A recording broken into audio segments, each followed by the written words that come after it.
Hi everyone, I'm Hyun-Bin.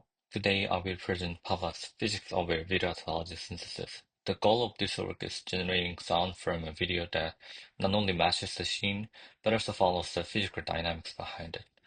This is joint work with Yuta Takeda, Toshimichi Uesaka, Tae-Hyun, and Yukimichi Fushi in collaboration with Postec, Sony AI, Sony Group Corporation, and KAIS.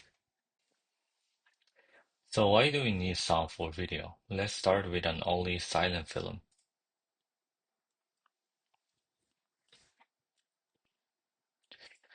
Without sound, the audience can still follow the visual events, but the experience feels somewhat distant. Then what if we add sound on this silent film?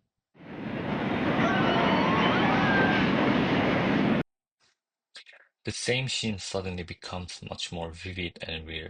This is because humans do not perceive the world only through vision. Sound is also essential to how we feel realism in the visual scene. This is exactly what Foley artists do. In post-production, Foley artists carefully create sounds that matches the actions on the screen. They consider what is happening, what it happens, how realistic it is, and how objects move, collide, and touch. But this process requires a lot of manual effort, so it is difficult to scale up. So video to audio generation aims to automate this process directly from visual input. Recently, joint audio-visual generation models such as video or CTENs have become very impressive, but Foley is a different workflow from these models. In many real production settings, the footage is always fixed, and we do not want to regenerate the video. Rather, we want to add a synchronized audio layer to the given video. This is the setting of video to audio generation task. In this literature, prior V2 models have made strong progress. This figure shows a typical video to audio generation pipeline. The model takes the video, sometimes with a text prompt, and aligns the visual and text information. It also uses temporal cues extracted from the video and synthesizes the final sound with an audio generation backbone. Based on this pipeline, prior V2 methods have mainly improved the models along three axes: semantics, timings, and audio fidelity. First, semantic alignment. This asks what kind of sound should the model generate. For example, if the video shows a bus crash, the sound should match the event semantic.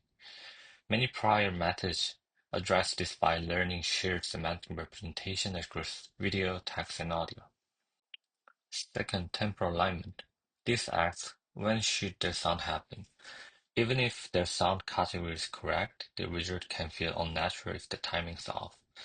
So prior work extracts motion, onset, or synchronization cues from the video to place audio events at the right visual moment. Third, audio fidelity. This asks how clean and how quality is the generated audio. Recent methods improve this with stronger generated backbones such as diffusion models or flow matching, as well as larger and high quality training data. Now, let's see whether these three axes are enough. I will post this bus crash video right before the impact. Before hearing the sound, please try to imagine how it should sound. What sound do you expect?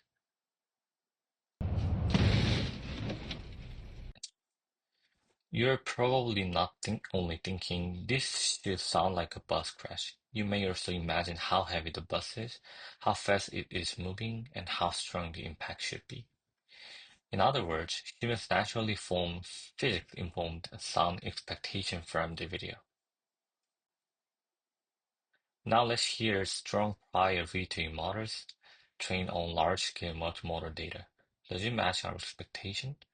Please listen carefully to the impact.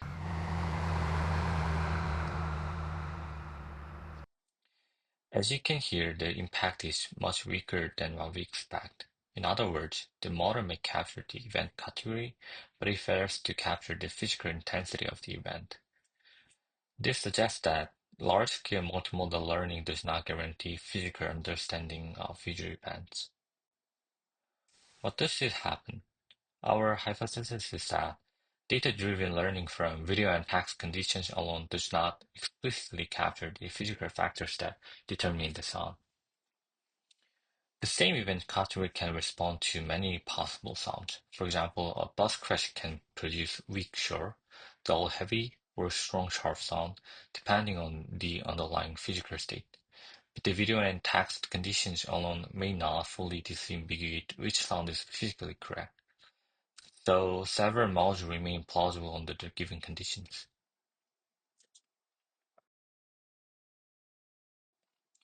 So here the missing information is the physical state.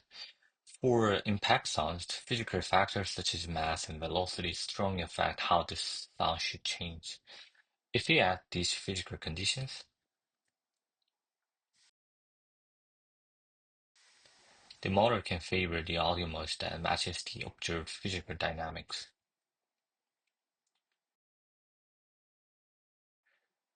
This is our key idea. Explicit physical conditions reduce ambiguity in video generation. They better specify the conditional distribution, getting the model towards sounds that are physically consistent with the video. Then how can we add the missing physical access to a video model? This is an overview of our pipeline. In short, we estimate physical cues from a video and inject them as explicit conditions into the DIT backbone to separate audio mode ambiguity. PAVAS keeps a strong video generator audio as backbone model, but adds two components on that. The physical parameter estimator, which is called PPE, and also the file Doppler.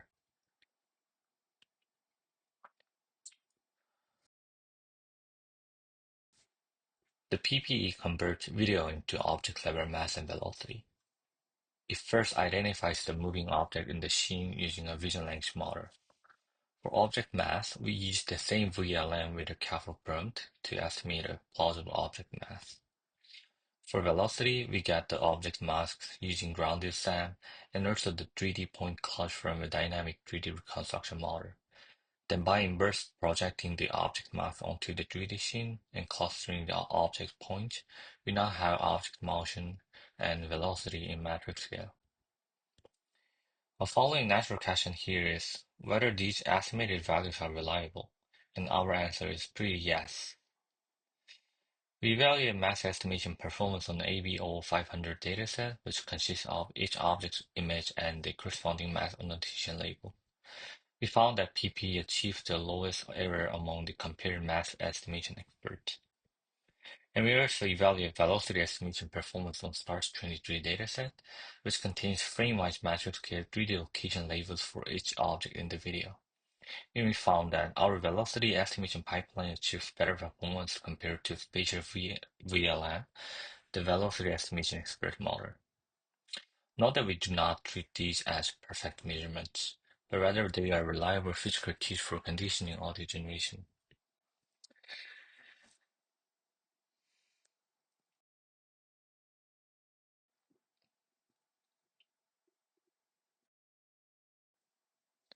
Once we have mass and velocity, we need to inject them into the generator. This is the role of the file adapter. This model turns physical cues into latent control signal. It embeds mass and velocity, fuses them with object features, and produces physics-aware conditions. They tell the model not only what event happened, but how physically the event should sound. Then we inject these signals using delta modulation approach. We do not simply overwrite the original backbone when training the model. Instead, we add a physics-dependent gated delta to the intermediate features. In other words, the physics conditions gently steer the well-trained generator to produce both perceptually and physically plausible audio. Okay, let's return to the bus crashing video. Here the main change is the velocity, and faster motion should produce a stronger and sharper impact.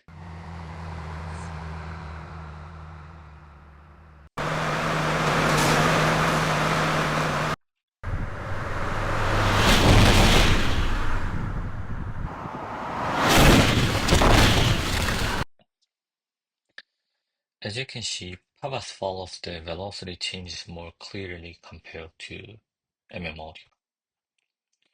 Beyond this qualitative example, we need a proper benchmark to evaluate the physical aspect. However, existing VT metrics only measure audio fidelity and semantic temporal alignment. Some sound can meet the directives, but still can be physically inconsistent. So we need a metric for this. Specifically, we would ask, when the visual impact gets stronger, does the audio response get stronger too? For that, we introduce APCC, the audio-physical relation coefficient. It measures whether the both visual impact and audio response change together. Also, we create the benchmark dataset called VG impact, which is a subset for impact sound classes from existing VG sound dataset. For APCC, we measure how strong the visual event happens and how loud the sound is. We do this across many impact events within the same impact class.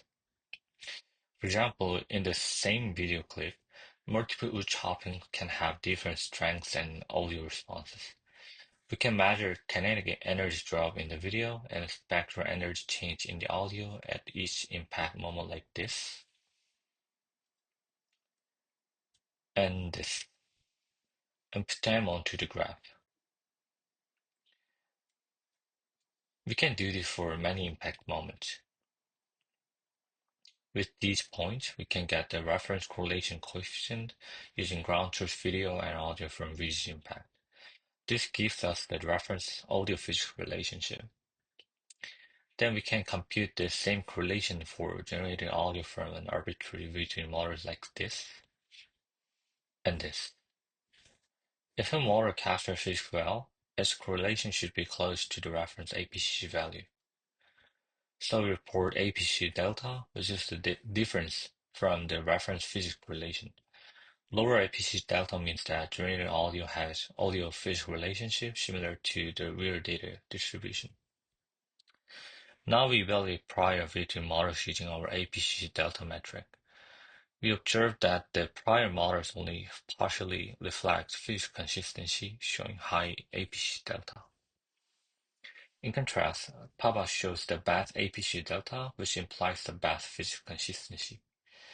Importantly, PAVAS not only improves the physics consistency, but remains strong on semantic temporal alignment and audio fidelity specs as well. This suggests that physics cues provide useful structure for audio generation more broadly. Here are the other example videos for dropping dumbbells.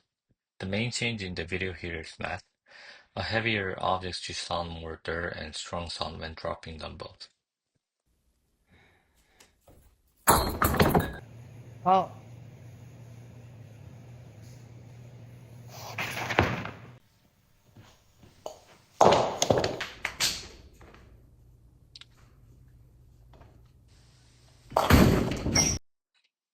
We can see that PAVAS shows a clear loudness and sharpness change relative to the math change. Here are videos for material change. The generated hammering sound should adapt to the material of the object.